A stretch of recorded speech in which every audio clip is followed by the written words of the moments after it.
Yas'alunaka madza yunfiqun. Mereka bertanya kepada Muhammad SAW, apa yang akan diinfakkan dan kepada siapa? Kata Allah, qul ma anfaqtum min khair. Katakan kalau mereka ingin infak, berikan kualitas yang baik, yang terbaik. Maka ketika Anda menyiapkan pos infak saat Ramadan nanti, yang paling prioritas pertama orang tua. Islam atau Quran yang mengajarkan saya untuk berbagi.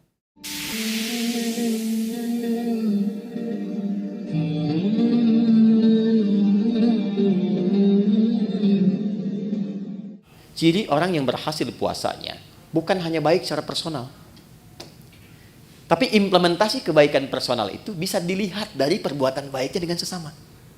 Makanya saat puasa, anjurannya bukan sekedar meningkatkan ibadah pribadi. Pernah dengar hadis ini di At-Tirmidzi? Siapa yang memfasilitasi bukaan untuk orang puasa, walaupun satu biji kurma saja, satu kurma, ataupun sehirup air saja, maka dia mendapatkan pahala yang sama dengan yang berpuasa itu tanpa dikurangi sedikit pun. Pernah dengar hadisnya? Hadisnya sahih. Tapi jangan salah menyimpulkan ya, bacanya pakai ilmu hadis. Ya nggak usah puasa, fasilitasin aja kurma. Dia nggak begitu. Ya Anda fasilitasin, Anda nggak puasa, Anda dosa, Anda batal. Jadi ruginya 2 kali. Ya, maksudnya apa? Saking tingginya ibadah sosial itu Nabi menginformasikan dengan tingginya tingkat apresiasi yang Allah berikan. Jadi kalau di Quran itu atau di hadis ada motivasi dengan pahala yang tinggi, ini menunjukkan kualitas amalan itu dahsyat, tinggi. Ya, dan banyak sekali terkait dengan puasa itu amalan-amalan sosial, sedekah, infak, memuliakan yatim, zakat. Ini kan sosial semua. Tapi pernah nggak teman-teman kita semua rincikan itu formulasinya kemana? Contoh misalnya, kan ada zakat, ada infak kan? Baik, zakat itu untuk siapa? Infak untuk siapa? Ternyata skema infak itu dia ada 2 tuh. Ada infak wajib, ada infak sunnah. Yang wajib itu untuk keluarga. Disebut dengan nafkah namanya. Ya, maka kewajiban kita memuliakan istri, memuliakan anak, cari sekolah yang mendekatkan dia dengan Allah, cari pakaian yang menutup aurat supaya Allah senang, ya, gambarannya. Itu wajib dan ada pahala. Kalau antum kerja sekarang berangkat ke sini, diniatkan untuk nafkah karena menaati perintah Allah, Quran surah 4 ayat 34, ya kan? Itu setiap langkahnya ada pahalanya, teman-teman. Jangan dikira biasa. Dan kalau antum rajin tahajud, itu dibimbing untuk meningkat karirnya.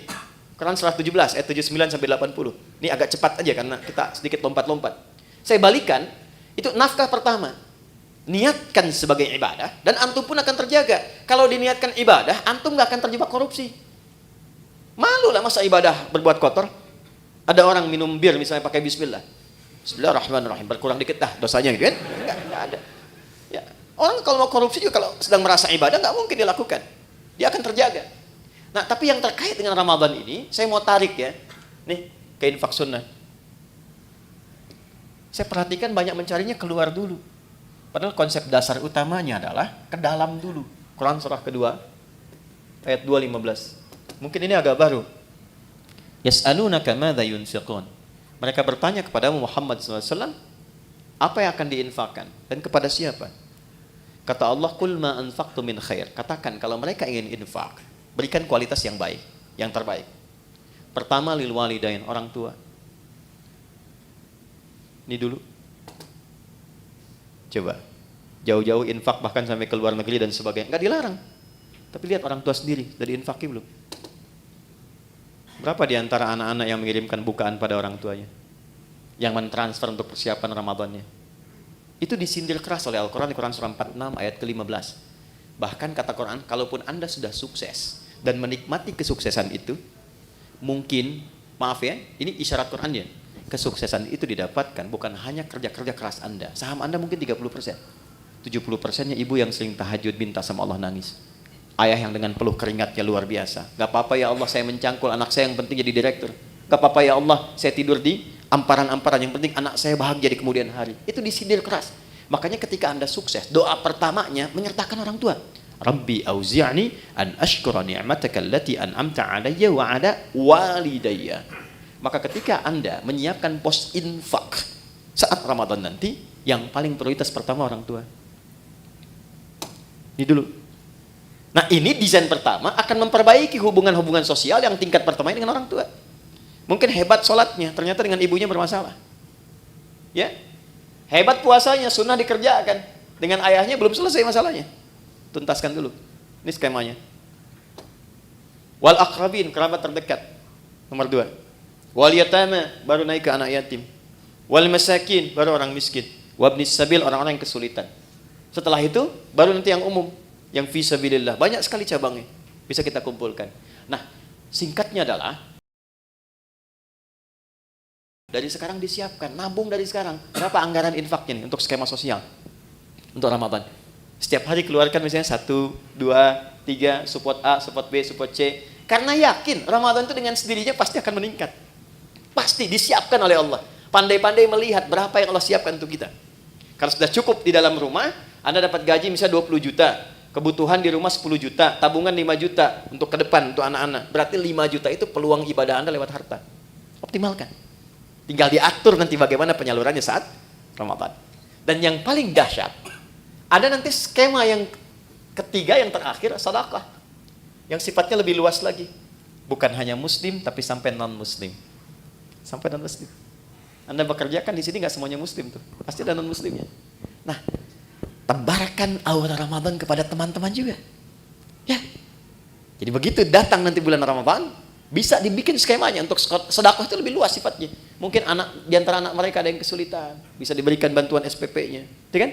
Ada di antara mereka yang tertarik dengan Islam, berikan kemudian pendalaman dengan buku-buku keislaman. Biayanya boleh dari skema ini.